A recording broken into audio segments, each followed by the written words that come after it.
এই সাইডটা ভিজবে, ভিতরে ভিজবে দাও তাহলে 1-1.5 ঘন্টা বসে বসে থাকবে। ভিতরে ভিজলে জঙ্গল আছে রাস্তা।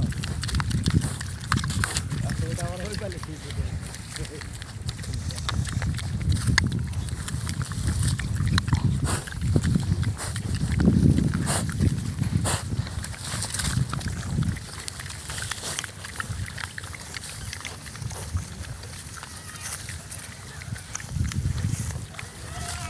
দেখে শুনে খাওয়া যেত না। আর দুই জনের জল খাওয়া দিলে